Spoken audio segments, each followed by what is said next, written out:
All awesome. Thank you very much for coming out. Even though you're in line right now, you're going to hear some really cool stuff. So really quick, like I was saying before on the PA, we shot this movie Chillerama like 4 or 5 years ago. If you've seen it, I'm really sorry. But it's this homage to the love of being at the drive-in, right? Like it's that thing that so many generations grew up with that are not going to get that anymore, you know. So when I came out here to LA and I saw the premiere of Freddy vs. Jason, and they had it here. It's a perfect movie for like the drive-in, right?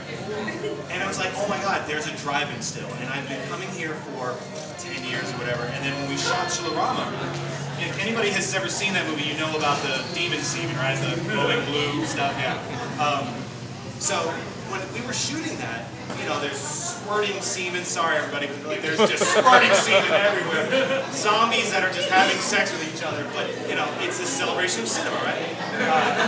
And I remember we were doing the movie, and on the left side was that movie Skyline, and on the right was Tony Scott's Deja Vu. And I remember sitting there going, oh my God, like this, I love being at the drive-in. Wouldn't it be great if I had a movie here someday? And tonight's it.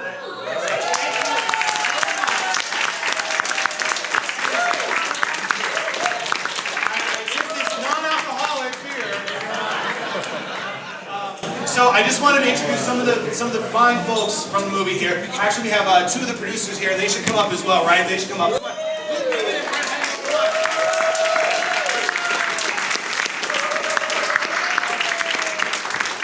are the morons who let me make that. And these are the unfortunate people that let me do it to them. First off, we have our Anna.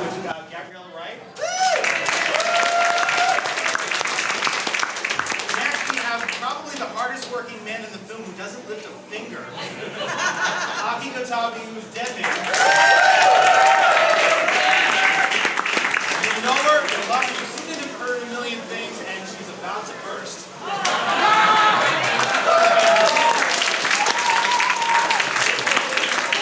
Over here, we have the people, again, Brett Hedlund, who from Vega Baby and Crime Scene, who bought the movie and made it happen. So Brett Hedlund, everybody. And not to wax this car, but I will. The guy that kind of made this whole movie happen, he's the one who said, you should do this really stupid idea and really foster it. And he's the one who got the script out there. It was put on the blacklist. He got to Crime Scene. He was the guy who I cried on a lot when we were in Serbia. Producer Luke Ripple.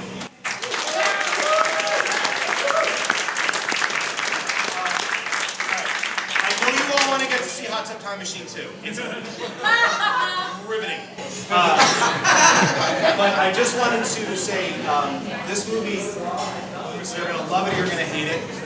But it was one of those films that I always said, like, wouldn't it be great to have a movie that just makes you just keep saying, what? Because there's such a lack of surprise anymore. There's such a lack. Yeah, please, everybody, sit down. Sorry, I started it. Stay here and start doing a Kevin Smith. Sorry, but you know, there's a lot of this movie that is just trying to do something different. You know, and whether you like it or not, it's totally cool. Like if this is your cup of joe, great. If it's not, SpongeBob SquarePants, right? So, you know, there's a lot of influences in the movie and everything, but it's a celebration of cinema. Why do I get 2 seats? You know, so really quick, does anybody have any questions at all? Awesome, yes, you sir. The movie being just in one location, what was the point of filming in Serbia? Yes, Brett, why was it in In order to give Joe the sushi in Serbia is astounding. That's I got it. You know what? He's right. That's what it was. in order to give Joe the shooting days and the money that he needed, you know, it's expensive to make a film. It's less expensive to make a film in Serbia. Yeah, it all comes down to, you know, you have a set amount of money, and they, you know, the producers came to me and said, okay, we have two options for you. Because when I would pitch the movie, it was such an easy thing to say, like, it's in one room. You can shoot it in Timbuktu. And I never did it like Mel Brooks, sorry. I swear. But I should. But like, it was such an easy sell. But it's true. Like, you could make this set anywhere. You know, it really came down to, all right, here's the amount of money we have. How many days can we get here, or how many like, you know, train shots, or how many crew members we can get in that area? So they came to me and said, we can either do Singapore, right? Singapore, Malaysia, or Serbia. And You got 5 more shoot days in Serbia. and if you knew how tough this movie was to make, every minute counted. So you have to sit there. It's so tough because, you know, you have a gun to your head trying to make every day count, because if you go over, it's expensive. So easily, I'm like, wait, 5 extra shoot days? You know, done, in. You know, and all they do is eat meat. Sold. And we went there, and but also, you know, Serbia and the Serbian crews there they just shot what, November Man, Coriolanus. the Raven, the Brothers Bloom, right? Like, that's a beautiful looking movie. And when we went there, the crews are spectacular because they still love to make movies. Here, I hate to say it, it's a gig, you know, or it's just like, too light on, I don't give a shit. There, they have everybody like, they're just like, do you like Joe? I'm like, yeah, that's okay. I spent an hour like moving one light, but they love the fact that we're all there and making this movie. You know, like they're making a movie too. You know, the crews were awesome. You know, like everybody there was just so delightful to work with. And it was. I would go back there in a heartbeat. Actually, go. Hold the sushi. All right. Serbia, sushi, not what you'd expect at all, right? Sorry, somebody stepped on the dog.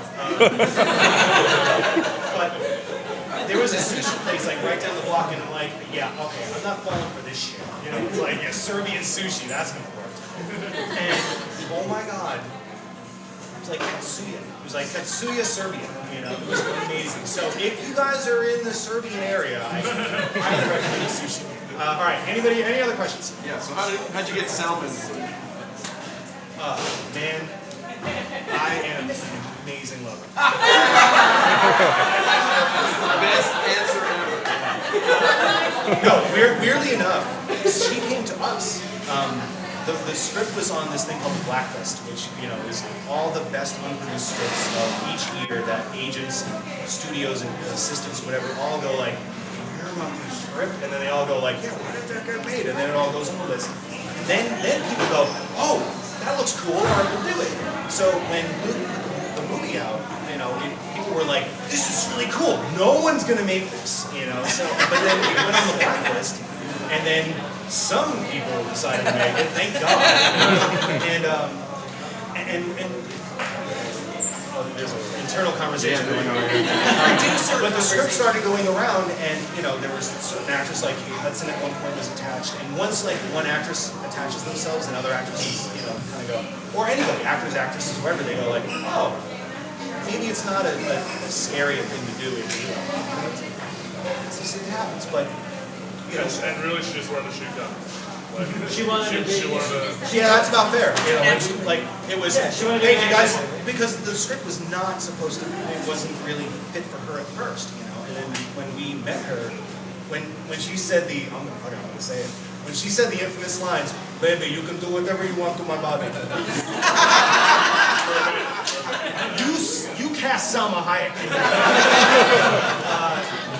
But the thing is, like, immediately she said, look, you know, I really like this script, I like this idea, but this script was written by 2 dudes. And she was right, you know, so she immediately said, like, you know, the scene where all the ladies of the night are coming in the room. Originally, that was, I'm being respectful here. The movie says the word, no, I don't need to say it. But the original script, it was, Everly just gets behind the couch and just starts shooting, like over and over and over, and then she looks up and there's just a pile of dead people. You said it, sir. And it just didn't have, and she brought up an amazing point. She goes, I would know all these people. Like, if I was living there for 4 years, for better or for worse, at some point I'm going to have an interaction with these people. There's going to be like relationships, you know. So if they're just going to come in and I'm just going to shoot everybody, that doesn't make sense. And immediately went, she's right. Like the movie needed. I'm saying this, and I'm sure a lot of people wouldn't say this, but the movie needed art and songbook, you know. And immediately we went like, that makes sense, you know. So we tailored the film, you know, to her in terms of the character, and then she kind of took it over from there. So, the rest is history. That. Yeah. Anybody else? Awesome. Well, thank you so much for coming.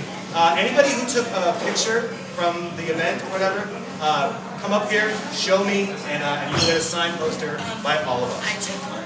No, you're not going to. You've already asked for enough posters. Okay. Well, hurry up and hashtag that stuff. Come on. Thank you very much, everybody. Thanks.